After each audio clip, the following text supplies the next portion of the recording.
everybody. So it's about the middle to end of February and we're starting to get going in the greenhouse, getting things sanitized, getting things set up, and working on some new projects.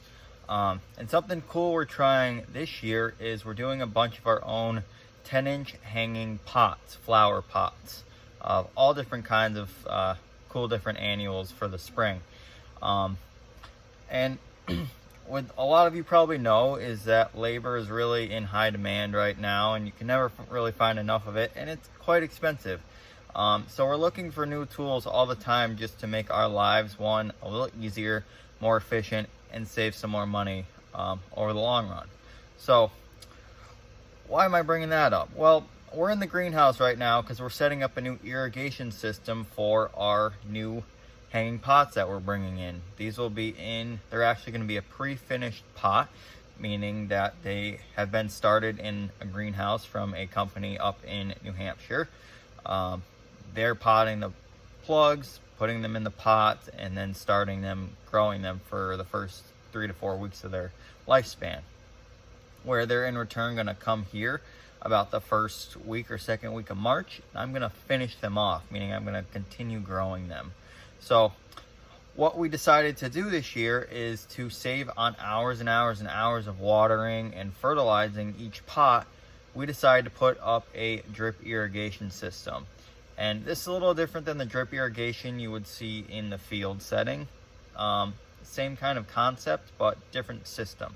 So if you see behind me, it's kind of hard to see, but there's all these little drippers hanging down that are hanging off the cross ties of the greenhouse. And I can do a little more up close look of that after this. But essentially what we're doing is we're going to have a 10-inch pot.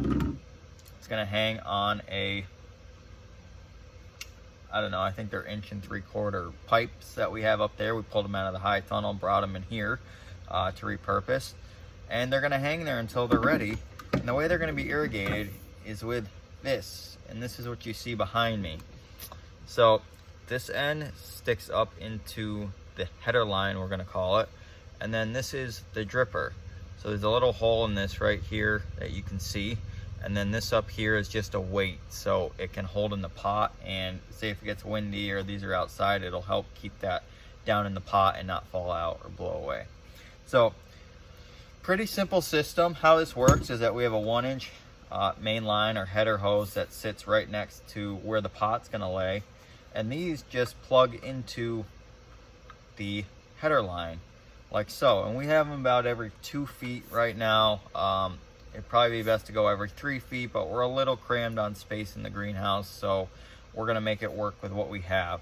And we're going to have about 250 pots being brought in here, like I said, the first week of March, second week of March. So this is one process we did, and you'll see a couple cool videos of me putting these up on a nice sunny day in here.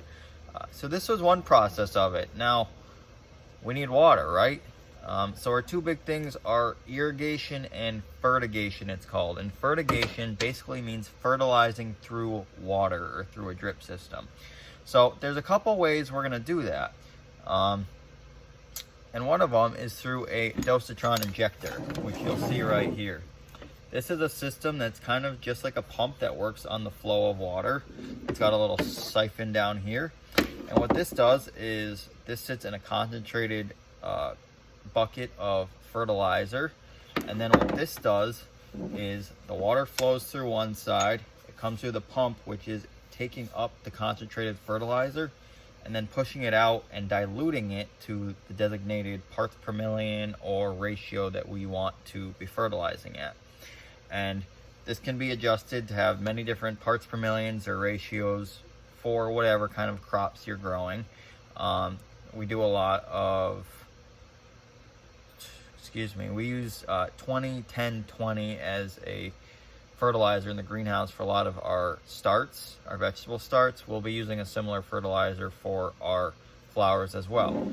And you can set this up on a daily fertigation, a weekly fertigation, multiple times throughout the week, whatever you really want to do. It depends, just going to depend on the amount of fertilizer you're giving at a time. So that's one part of it. We use this for our vegetable starts. Like I said, we're also going to tie it in to use the dripper systems up here as well. which will be pretty cool. But what I've been working on today is basically the filter mechanism part of the drip line for the header hose for the drippers for the pots. And that's right here, and I'll explain this pretty quickly. It's a pretty simple system. All these hoses, because they're not just flowing water, there's kind of pressure buildup in them. They can only tolerate a certain amount of pressure in the lines before things start blowing and breaking, you name it. So we have to design systems so we don't blow everything apart that we just designed. So a few things here. This is where our water source will come in, and this will come right off our water hydrant. It's just a garden hose fitting. This goes over to a filter system, and especially because we're pulling off wells, we're bringing up sediments or minerals that could get into the drippers here and clog them, and then we're in a world of crap because we're getting inaccurate fertigation, inaccurate water, and variables up and down, so it's not even, and you're not going to get a good crop out of it. It's not going to be an even crop. So the filter takes those sediments up, which is awesome. Next we have a gauge, which will be telling us how much pressure will be running through the line.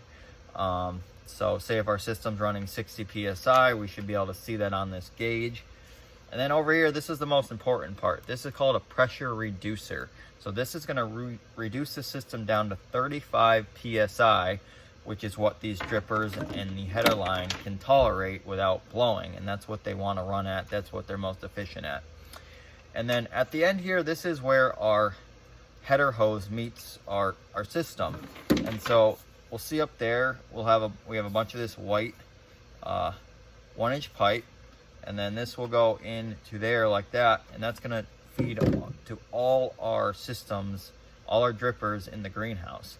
And so with a flick of a switch or a turn on of the hydrant, we're going to be able to start irrigating 250 pots at once, which is exciting. It's awesome. It's going to save so much time for us.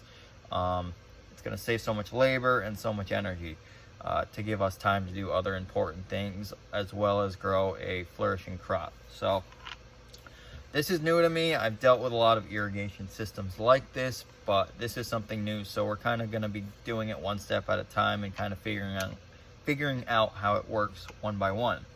But I just want to give you a quick overview of how this works and what kind of system we're dealing with. We'll try to put up more videos once we get the flowers in here, once we start testing things out. So yeah, really efficient. This stuff's pretty cheap overall. I think these are 3 feet long. I think they're somewhere around 25 cents a piece, maybe a little less. This system right here might have cost $30 to $50 with the fittings and everything attached. The dosatron, these are expensive. I was fortunate to get this with the greenhouse that I purchased a couple years ago. So pretty simple tools. The header hose above me, this stuff, I can buy a 600-foot roll for like $125. So this stuff goes a long way, and you don't need a lot of it.